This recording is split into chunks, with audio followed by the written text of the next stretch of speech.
Muy bien, buen día, buenas tardes, buenas noches. La verdad que es una bendición poder compartir con ustedes este momento, esta meditación. Ustedes que hacen una labor tan importante de ser estos misioneros adoradores y que créanme de verdad, estando acá, teniendo pues este llamado de Dios, estar en una misión presencial, pues sí que se siente, sí que se agradece esas oraciones.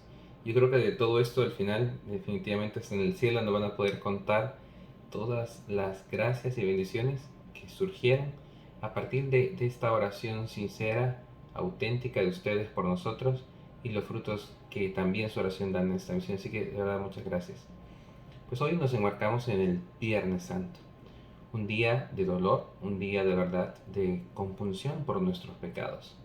Y en este entorno, pues queremos compartir y reflexionar esta meditación en torno a este Viernes Santo. Aunque ya lo hicieron, igual es un momento también para mí de ponerme en las manos de Dios y pedirle su gracia y su oración. E incluso aunque ustedes estén viendo este video, en ese plan de Dios que es atemporal, pues también les pido que se unan a esta oración para que también Dios me ilumine y ponga que sea Él realmente a quien escuchen a través de la palabra, a quien mediten y reflexionen con estos comentarios. Así que nos ponemos pidiéndole la ayuda al Espíritu Santo, en nombre del Padre, y del Hijo y del Espíritu Santo. Amén. Ven Espíritu Santo, llena los corazones de tus fieles y enciende en ellos el fuego de tu amor. Envía tu Espíritu Creador y renueva la faz de la tierra. Oh Dios, que has iluminado los corazones de tus hijos con el Espíritu Santo, haznos dóciles a sus inspiraciones para gustar siempre el bien y gozar de su consuelo. Por Cristo nuestro Señor. Amén. Pues bien, vamos a servirnos de unas reflexiones, de unos textos, pero realmente lo más importante en este momento es disponer nuestro corazón. La semana prácticamente se acaba, el tríodo pascual ya inició, justamente con esta unión de jueves-viernes, viernes-sábado, sábado y domingo con la resurrección. Y de lo que se trata hoy es de acompañar a Jesús en el dolor de la cruz. Me salto unas cosas porque realmente me impactaba mucho en el retiro que nos compartían hoy.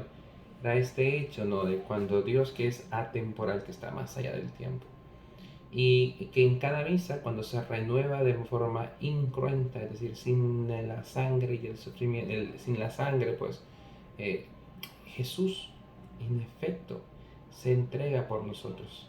Es ese memorial, como la iglesia le llama. Y que por ese misterio, que solo es posible de la mano de Dios, cuando nosotros también ofrecemos nuestro sufrimiento, nuestro dolor, cuando de verdad sentimos esa compunción por nuestros pecados, nos podemos unir y podemos ofrecer. Y Jesús en la cruz al final dio su vida por nosotros, pero también fue sostenido en cierto modo por la oración de nosotros. No es pues el sacrificio de la cruz algo que ocurrió una vez, ni que se repite de forma exactamente igual, sino que nosotros a través de nuestra oración y por ese misterio de Dios, este hecho que fue único en el tiempo, es como si nosotros podemos introducirnos, ¿sí?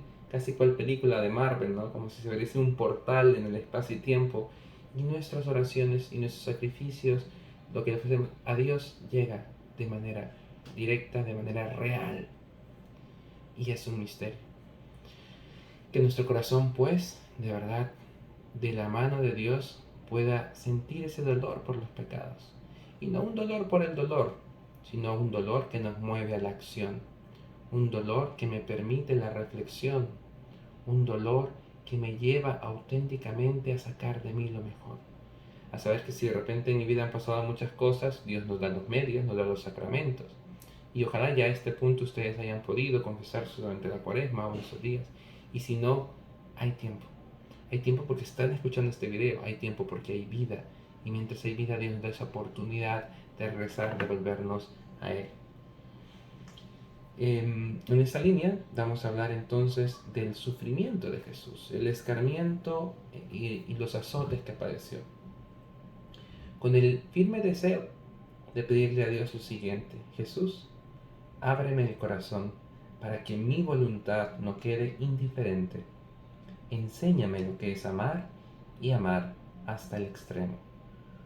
Pidamos pues a Dios que el fruto de esta meditación sea que en efecto nos dé la firme decisión de no volver a consentir jamás un pecado deliberado.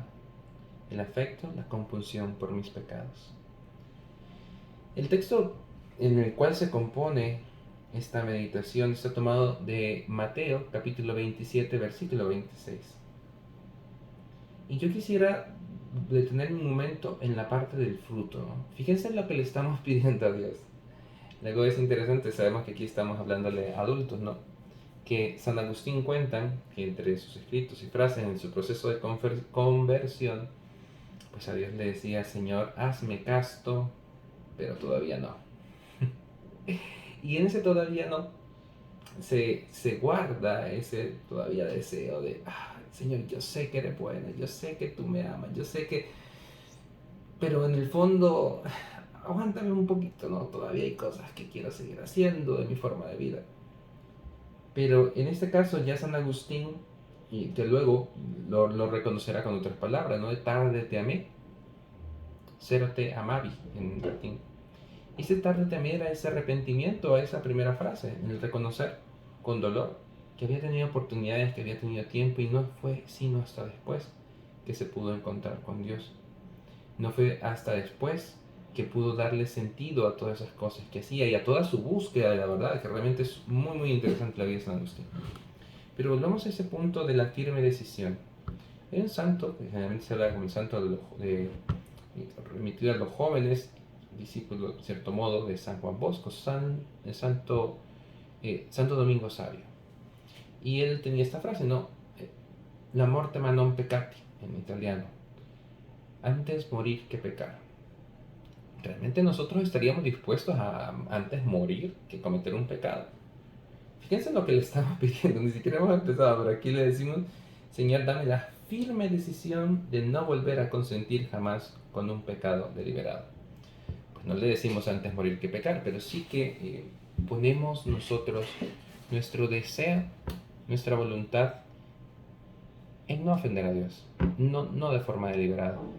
Como sabemos, está esta distinción entre los pecados veniales y los pecados mortales, y aunque realmente hay una casuística propia dentro de la materia, la forma, la libertad, las cosas que realmente hacen de este pecado grave, al final pensemos en lo esencial, que es el amor. Y cuando una persona ama, no va a poner en riesgo las cosas. Cuando una persona ama, no juega a los límites o a los bordes. Contaban como una analogía, ¿no? A veces con el tema del noviazgo, y un noviazgo católico, ¿no? Hasta que está permitido, ¿no? Y entonces dice: mira, eso es como si a la persona que tú amas, de repente le dices: mira, la cargas. Y entonces, viendo un precipicio, te acercas y estás como, a ver, ¿y hasta dónde puedo acercarme? A ver, ¿qué necesidad hay de acercarse? Ninguna. ¿Por qué pones en riesgo a la persona que amas? ¿Por qué pensar en hasta dónde me puedo acercar para ver si no me... O a veces no, o sea, la misa, ¿hasta qué punto vale la misa? Que si yo llegué. Y nos decía alguien, Nuri Byron, ¿no? Cuando compartía la reflexión, ¿no? La misa empieza cuando el Padre dice en nombre del Padre y del Hijo y del Espíritu Santo, amén. Sí, pero entonces ¿en qué momento puedo llegar? Y decía, la misa empieza en el nombre del Padre y del Hijo y del Espíritu Santo, amén. No se trata pues de un cumplir, que ya es bueno, ¿no? Buscar cumplir con estos mandamientos de Dios, sino darle ese sentido y al final reflexionar sobre el Viernes Santo, sobre el sufrimiento de Jesús. No es simplemente darnos golpes de pecho, no es, ay sí, pobrecito Jesús. Él murió por mí. Y esta frase la digo así, porque si nosotros de verdad nos la decimos: Él murió por mí, no voy a decir como Gualberto, no, Él murió por Gualberto. Y si solo Gualberto hubiera sido pecador, por Gualberto hubiera muerto. A ver, ¿de verdad yo me creo eso? Quizá no. Y quizá al darme cuenta que no me lo creo, tengo que meditar y reflexionar sobre eso. Ahora piensen ustedes. ¿De verdad creen que Jesús murió por usted? No digo por ustedes, por usted. Solo por ti. Porque al final esa es la esencia de lo que Dios quiere en nosotros. Dios tiene un plan, nos ha creado para el amor. Alejándonos de ese plan, nos ha mandado al Redentor. Y enviándonos al Redentor, nos ha mostrado con amor que solamente a través del amor podremos llegar al amor. Que solamente a través de decirle que no al pecado. Y a veces suena como renunciar al pecado, como, ay, qué triste, renunciar al pecado es, ay, qué aburrido. Al final, renunciar al pecado es a aceptar y abrazar el plan de Dios, que nos ha creado, que nos conoce y que nos quiere felices y en comunidad, porque la salvación tampoco es algo que se ve de forma separada. Entonces, si lo que queremos es realmente tener esa compulsión por los pecados, si lo que queremos es alejar esas ocasiones deliberadas, pongamos nuestra mirada en el amor. Pensemos realmente en lo que Dios quiere de nosotros, en lo que Dios sueña con nosotros. Para los que son papás, alguna vez, ¿no? ¿Cuánto sufrimos cuando de repente nuestro hijo se cae o le pasa algo malo? Imagínense, mejor ni se lo imaginen, ¿no? Una escena donde uno de sus hijos estuviese como por jugar o sin querer, con algo filoso y lastimándose, como, y lo sufriríamos y nos dolería. ¿Cuánto sufre el corazón de Dios cuando nosotros de forma deliberada, sabiendo que eso está mal, que ya me han dicho que no está bien, que es una materia grave, o sea, es decir, está dentro de los 10 mandamientos, que yo soy consciente de todo eso, pero es que, y lo hacemos, ¿sí? ¿No? Y me pongo en primera persona y lo hacemos. Eso, este es el pecado deliberado, eso es lo que nosotros pedimos a Dios en esta meditación, que nos ayude a evitar, que de verdad nos dé esa fuerza para jamás consentirlo. Y a veces realmente entre pecados y pecados veniales no terminamos de dimensionar lo grave que es el pecado mortal. Yo alguna vez, realmente creo que fue una reflexión que nos daba una hermana, creo que seguramente en una Semana Santa, era como, lo explicaba así, creo que estábamos en Morazán, es como la bomba atómica.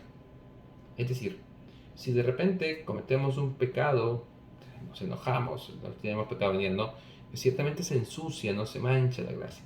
Pero cuando hay un pecado mortal, y por eso es que es tan grave, ¿no? O sea, por eso es que en pecado mortal no hay posibilidad de salvación. Porque yo era consciente, la materia era grave, yo sabía esto.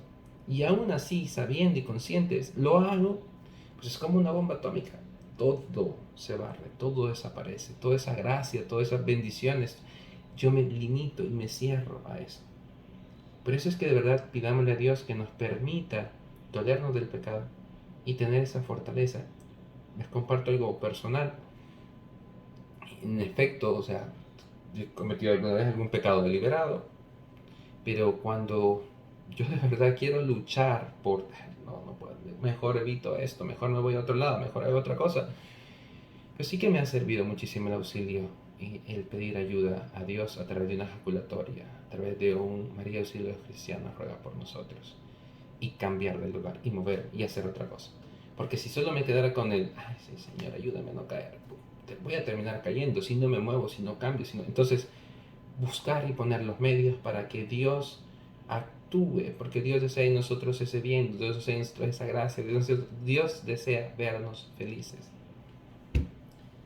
Tanto, tanto nos amó que dio su vida por nosotros. Del texto, es lo que les había prometido al principio, ¿no? Se menciona lo siguiente: tomó entonces Pilato a Jesús y mandó azotarle. ¿Qué pensaba Pilato cuando mandó azotar a Jesús? No se manda azotar a un reo de muerte. Quería salvarlo, y por eso le mandó azotar. Así es la justicia humana, muy cruel y desproporcionada. Pilato quería salvar la vida de Jesús, de hecho había dicho que no había encontrado falta en él. Por eso lo mandó azotar. Quería que diera lástima, quería conmover los corazones de los fariseos. A lo mejor si lo veían sufrir, pensaba, añaden sangre, podían cambiar de opinión. Así fue como bajaron a Jesús a dar en los soldados. En el centro había una columna ancha, de no más de 1,5 metros. Pendían 2 argollas a los lados, y había restos de sangre oscura en el pilar. Eran 2 líctores, expertos en la tortura. ¿Puede alguien ser experto en hacer sufrir al prójimo? Sí, sí existimos seres humanos así. Te arrancaron tus vestiduras sin muchos miramientos. A veces, cuando vemos esto, pues puede ser como muy fácil. Decir, qué bárbaros los romanos, cómo los judíos entregaron a Jesús, cómo los romanos le dieron tanto sufrimiento, ¿no? Y somos nosotros también, quienes con nuestra acción deliberada, incluso me atrevo a decir, puede ser más grave que aquel judío que de repente, sí, crucifíquenlo, o aquel romano que de repente simplemente acostumbrado, ya con su conciencia natural tan degradada, de que simplemente me mandan golpearlo, lo golpeo, ¿no? Pero nosotros realmente conocemos, hemos conocido a Cristo, le hemos encontrado en los sacramentos. se ha acercado a nosotros de tantas maneras, a través de tantos sacerdotes, de tantas personas buenas, del movimiento, de tantas gracias. Y aún así en el fondo es como si nos da amnesia. Creo que en el fondo eso es como una de las cosas que tenemos que reflexionar. Siempre necesitamos de este momento, como ahorita, reflexión. No porque yo lo diga, no porque yo lo hable, sino el encontrarnos con la palabra de Dios, darnos ese tiempo. Y hay muchos medios, desde el examen de conciencia, la meditación, que a veces decimos, no tengo tiempo, es que no tengo tiempo. Una vez me decían esto y ciertamente al menos como idea me cambió. Me decían, a ver, me decían a mí porque de repente yo estaba faltando a un compromiso, ¿no? Dije, sí, mire, no tengo tiempo. Y esa persona me dijo, a ver, Alberto, no es que no tengas tiempo, es que el tiempo no se tiene, el tiempo se hace. Y donde hay voluntad hay camino. Y de verdad lo que rezo de verdad para mi familia, para mí mismo, de lo que me encomendaré a sus oraciones también ahora que escuchan la meditación, en la que tenemos que ayudarnos en esa comunión de los santos y pedir unos por otros, que es una obra de misericordia, rezar a Dios por vivos y muertos. Simplemente que en el fondo nos permita ser sinceros con nosotros mismos, porque en el fondo sabemos las cosas que tenemos que trabajar. Pueden pasar muchas Semanas Santas y podemos hacer muchos propósitos, pero en el fondo sabemos. Y si no sabemos, tenemos gente buena que nos puede ayudar a darnos cuenta y dándonos cuenta ir buscando esos medios. ¿Para qué? Para no hacer sufrir a Jesús, para mantenernos cerca de Él, para no lastimar su corazón. Porque en el fondo puede parecer muy etéreo, ¿no? Es que sí, Jesús sufre, ¿no? Pero en el fondo, eso que lastima el corazón de Cristo también me lastima a mí, también lastima a otras personas. Y entonces, en ese sentido, evitar el pecado no es simplemente algo que hago por amor a Dios, de manera como imaginaria o etérea, sino es algo que también hago por amor a mí mismo, por ayudarme, por ayudar a las personas que amo. Y cómo Jesús, a través de ese ejemplo, nos sigue amando. Describe la escena así: el dolor era creciente, pues sobre cada herida caía un golpe nuevo. No había descanso y no había parte de tu ser que no fuera abierto, desde la nuca hasta los pies. Frío, calambres, fiebre creciente. A veces te sentías desmayar. Pero había algo que el insensato odio humano no lograba romper: tu corazón. Y desde Él, desde el corazón de Cristo, Cristo nos sigue amando. No nos seguía amando, nos sigue amando en presente. Cada golpe te arrancaba un nuevo te quiero. Sí, puedes. Y era yo quien te golpeaba. Aquellos verdugos tomaron mi lugar en el espacio y en el tiempo, pero son mis faltas, mi mediocridad en el amor, en la búsqueda de mi sensualidad egoísta, mi voluntad débil para combatir el pecado, mis pensamientos vergonzosos que no me atrevo a recordar. Jesús, tú me sigues amando. Y esto es muy importante. A veces también en la figura de Judas se quiere como personificar a ese persona que al final está condenado. No lo sabemos. No sabemos cómo es la misericordia de Dios. Lo que sí sabemos es que también Pedro falló a Dios. También Pedro le negó, así como Judas lo entregó. Pero cada uno tuvo una manera diferente. Que esta compunción por los pecados nos lleve no a simplemente, ay, sí, Señor Jesús, perdón, porque siempre fallo en esto, sino que nos lleve a llevar a la acción. Acción que implicará a veces dejar amistades, acción que nos implicará a veces dejar ciertos hábitos, acción que nos debe llevar a romper con eso. ¿Para qué? Para responder a ese amor infinito de Jesús. Perdonar de corazón, con ilusión de aliviar al pecador. Perdonar abrazándote con más fuerza a esa columna fría para poder sostenerte de pie cuando las piernas temblaban. Un amor más fuerte que la muerte y que el dolor. Tu sangre me sella, tus lágrimas me compran para siempre. De esa forma Jesús se entregó por nosotros. De esa forma Jesús nos recuerda que no es algo que ocurrió una vez, sino que en cada misa vivimos ese memorial del sacrificio, del amor de Dios. Y feliz culpa que mereció tal gracia, nos va a decir el pregón pascual en unos días. Feliz culpa que mereció tal redentor. Debemos más que quedarnos en la compunción con el pecado, sentirnos felices, que si hoy somos capaces de dolernos por lo que hacemos, es porque estamos vivos. Y si estamos vivos, algo podemos hacer. Y son cosas que no se hacen solo. La salvación también llega en comunidad. Les mencionaba con nuestra familia, con los que tengamos cerca, que nos conocen. De repente dialogar, buscar, proponernos, poner los medios. Y luego también buscar la gracia. Porque este ejercicio no es simplemente algo racional y algo de bueno, de valores. Es la lucha espiritual interna por esta persona que somos en esta unidad de cuerpo y alma, que a veces creemos con la inteligencia hacer cosas, pero terminamos con la voluntad haciendo otras. Esa gracia al final solo viene de Dios, de la unión con Dios, a través de la oración, de la vivencia de los sacramentos, de estos espacios que también ustedes se regalan. ¿Para qué? Para reflexionar y meditar en la palabra de Dios, en su mensaje que nos quiere felices y que quiere que hoy, de manera especial, sintamos sí ese dolor con Jesús, pero un dolor que nos debe ayudar a ser cada día mejores.